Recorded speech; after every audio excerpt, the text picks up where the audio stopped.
नमस्कार, आपण पाहताय सांगली न्यूज. सांगली मिरज कुपवाड महानगरपालिकेच्या शिवसेना पॅनेल मधल्या सर्व उमेदवारांच्या प्रचार शुभारंभाच्या कार्यक्रमाला आणि या प्रचार सभेला उपस्थित असलेले विधिमंडळामधले आमचे सहकारी माझे बंधू सन्माननीय सुहास भैया बाबर,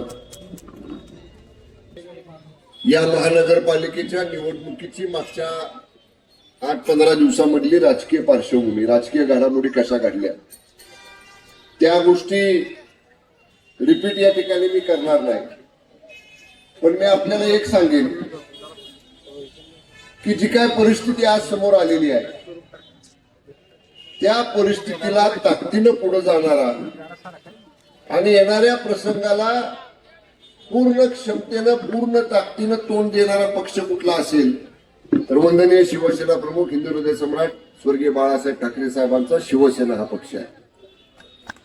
स्वर्गीय बाळासाहेब ठाकरे साहेबांनी आपल्याला सगळ्यांना शिकवलंय, परिस्थिती कितीही प्रतिकूल असली तरी सुद्धा धाडसानं, धैर्यानं आणि तेवढ्याच संयमानं त्याला सामोरं जा, निश्चितपणे यश तुमचं आहे.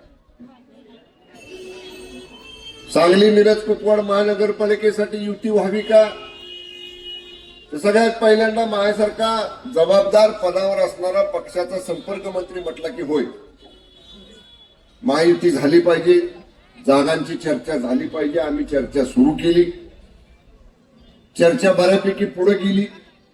अमुक एक असा ठरला नंबर की तेवढ्यापर्यंतच्या जागा किमान शिवसेनेला द्यायच्या. काय झालं मला समजत नाही आणि एकाएकी समोरच्या मित्र पक्षाने आमच्या त्याच्यापासून या ठिकाणी त्यात बदल केला. आणि जेव्हा यांच्या माझ्या लक्षात आलं की आपली ताकद तोलताना, मापताना, मोजताना आमच्या मित्र पक्षाकडनं कुठेतरी गल्लत होती आहे, फारच ताकद कमी मोजतायत आपली.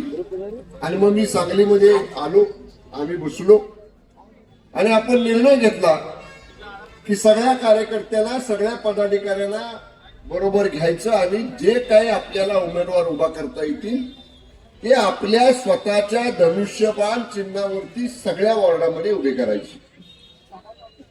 मला वाटतं 78 जागा आहेत ना, आपण 66 उभा करतो. 10-11 ठिकाणी जर सोडले तर जवळपास 90 ठिकाणी 90% जागा आपण या ठिकाणी लढतोय. मला एकच, जसं भैयाने विनंती केली तसं आपल्याला सगळ्यांना विनंती करायची की अनेक लोकांना सत्ता देऊन तुम्ही बघितली, अनेक लोकांचा कारभार तुम्ही बघितला, त्याच्यावरती मला नाही भाष्य करायचं.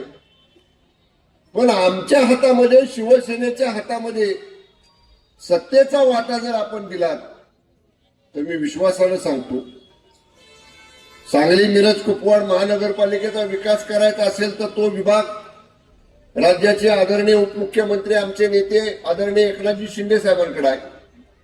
आणि नगर विकास विभागातून निधी कसा मिळतो याही शहरातल्या अनेक शिवसेना पदाधिकाऱ्यांनी पाहिले की मोठ्या सढळ हातानं त्या वॉर्ड मधली, त्या गावातली, त्या प्रभागातली जी काय मूळ तातडीची गरज आहे त्याला निधी देताना आदरणीय एकनाथजी शिंदे साहेबांचा हात कधीच आकडता राहत नाही. लोकांच्यासाठी सढळ हातानं विकास निधी देण्याचं काम गेली 10 वर्ष जवळपास साहेब नगर विकास खात्याचे मंत्री आहेत. राज्यातल्या अनेक नगरपालिकांमध्ये, महानगरपालिकांमध्ये, नगरपंचायतींमध्ये आदरणीय एकनाथजी शिंदे साहेबांनी केलेला आहे. शहराच्या विजनच्या बाबतीत, शहराच्या विकासाच्या बाबतीत, महानगराच्या विकासाच्या बाबतीत 10 तारखेला जेव्हा साहेबांची सभा होईल तेव्हा साहेब या शहराच्या, या महानगराच्या अनुषंगानं ज्या काही त्यांच्या कल्पना आहेत त्या जरूर आपल्या समोर मांडतील. पण जिल्ह्याचा संपर्क मंत्री म्हणून मी आज जाहीरपणाने या प्रचार शुभारंभामध्ये आपल्याला सांगतो की आम्ही जेवढे नगरसेवक निवडून येऊ, बजरंग भाऊ म्हणले, सुहास भैया म्हणले की आम्हाला घेतल्याशिवाय, शिवसेनेचा धनुष्यबाण, शिवसेनेचा भगवा घेतल्याशिवाय कुणालाही महानगरपालिकेची सत्ता स्थापन करता येणार नाही. एवढे नगरसेवक शिवसेनेचे या ठिकाणी आपल्याला निवडून आणायचे आहे.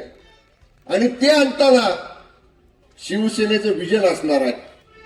पुढच्या 5 वर्षाचा रोडमॅप, पुढच्या 5 वर्षाचा मास्टर प्लॅन या महानगराचा या ठिकाणी आम्ही तयार करू. पहिल्या आर्थिक वर्षामध्ये काय करायचं, दुसऱ्या आर्थिक वर्षामध्ये काय करायचं, पहिल्या वर्षापासून 5व्या वर्षापर्यंत 5 वर्षाचा रोड मॅप, मास्टर प्लॅन या महानगराचा आम्ही तयार करू. आणि जिल्ह्याचा संपर्क मंत्री म्हणून मी आणि सुहास भैया या जाहीर व्यासपीठावरनं सांगली, मिरज, कुपवाड महानगरातल्या सर्व नागरिकांना आश्वस्त करतो की आमचे नगरसेवक, आमचे पदाधिकारी जो रोडमॅप आपल्या समोर ठेवतील, जे आश्वासन आपल्या समोर देतील, जो मास्टर प्लॅन मधल्या गोष्टीचा समावेश करतील, एक त्यातलं काम पूर्ण करून घेण्याचा शब्द राज्याचा मंत्री म्हणून या ठिकाणी आज जाहीर व्यासपीठावरून आपल्या सांगली, मिरज, कुपवाड महानगरातल्या लोकांना या ठिकाणी मी देतोय. आम्ही साहेबांच्या बरोबर त्या 2.5 वर्षामध्ये मंत्रिमंडळामध्ये काम केलं. रात्री 2-2 वाजेपर्यंत, पहाटे 3-3 वाजेपर्यंत त्या वर्षा बंगल्यातली दारं महाराष्ट्रातले येणाऱ्या सर्वसामान्य माणसासाठी उघडी असायची. कुठला आलाय, कुठल्या गावातनं आलाय, तुझं काय काम आहे, बिलकुल न विचारता ज्याला कुणाला मुख्यमंत्र्यांना भेटायचंय त्याला थेट वर्षा बंगल्यामध्ये प्रवेश होता. थेट मुख्यमंत्र्यांना तो भेटू शकत होता, त्याचं निवेदन देऊ शकत होता, त्याचं काम सांगू शकत होता. आणि दुसऱ्या मिनिटाला त्या मुख्यमंत्री पदाच्या खुर्चीवर बसलेले एकनाथजी शिंदे साहेब संबंधित अधिकाऱ्याला फोन लावायचे, त्याच्या अर्धावरती शेरा मारायचे आणि येणारा प्रत्येक माणूस त्या वर्षा बंगल्यातनं, मंत्रालयातल्या मुख्यमंत्र्यांच्या 6व्या मजल्यावरच्या दालनातनं बाहेर जाताना चेहऱ्यावर एक समाधान घेऊन जायचा. एवढ्या कोपऱ्यातनं, महाराष्ट्रातल्या खेडेगावातनं मी आलो. मुंबईमध्ये आल्यानंतर राज्याच्या प्रमुखांनी माझी दखल घेतली.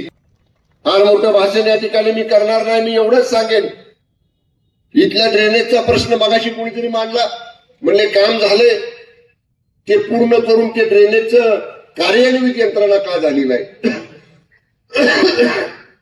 मला कुणावर टीका करायची नाही, पण ज्यांच्याकडे पूर्वी कारभार होता त्या मंडळीने याच्यात लक्ष घालायला पाहिजे होतं. पण जरूर मी आता स्वतः या ठिकाणी आपल्याला सांगतो, आचारसंहिता असल्यामुळे काही गोष्टी मंत्र्यांना जाहीर आश्वासनं जरी देता येत नसली तरी निवडणुकीचा कालावधी संपल्यानंतर नक्की नगर विकास विभागाचाच हा प्रश्न आहे. आदरणीय एकनाथजी शिंदे साहेबांच्याकडे या संदर्भातली शहराच्या, महानगराच्या इतर जे आमचे उमेदवार विषय मांडतील त्या संदर्भातली एक स्वतंत्र बैठक संपर्क मंत्री म्हणून माझ्या उपस्थितीमध्ये शिंदे साहेबांच्याकडे आपण लावू. आणि त्या बैठकीमध्ये माननीय शिंदे साहेब नक्की सांगली, मिरज, कुपवाड या महानगरातले सगळे प्रश्न या ठिकाणी सोडवल्याशिवाय राहणार नाहीत, एवढा विश्वास या निमित्ताने मी आपल्याला देतो. उमेदवाराला वेळ कमी मिळालेला आहे, कमी कालावधीमध्ये तुमच्या उमेदवारी नक्की झालेल्या आहेत. इकडं तिकडं वेळ वाया घालवू नका. डोर टू डोर प्रचार करा, प्रत्येक मतदारापर्यंत जावा. एकदा घरात जाऊन झालं तर दुसऱ्यांदा जावा. त्या वार्डासाठी मी काय करणार आहे, माझी जबाबदारी काय आहे, हे प्रत्येक मतदारापर्यंत या ठिकाणी आपण नम्रपणाने जाऊन या ठिकाणी सांगा. पक्ष म्हणून आम्ही तुमच्या पाठीशी आहोत. मी, सुहास भाई असतील, गौरवभाऊ असतील, आम्ही सगळेजण पूर्ण ताकदीनं या महानगर क्षेत्रामधल्या शिवसेनेच्या सर्व उमेदवारांच्या पाठीशी उभे आहोत. सांगली, मिरज, कुपवाड महानगरातल्या सर्वसामान्य मतदार बंधू भगिनींना मला विनंती करायची आहे, एक संधी शिवसेनेच्या उमेदवाराला धनुष्यबाणाच्या चिन्हासमोरचं बटन दाबून आपण द्या.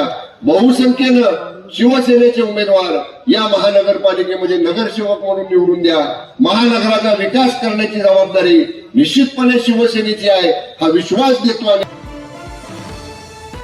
सांगली न्यूजसाठी विद्याधर कुलकर्णी, सांगली.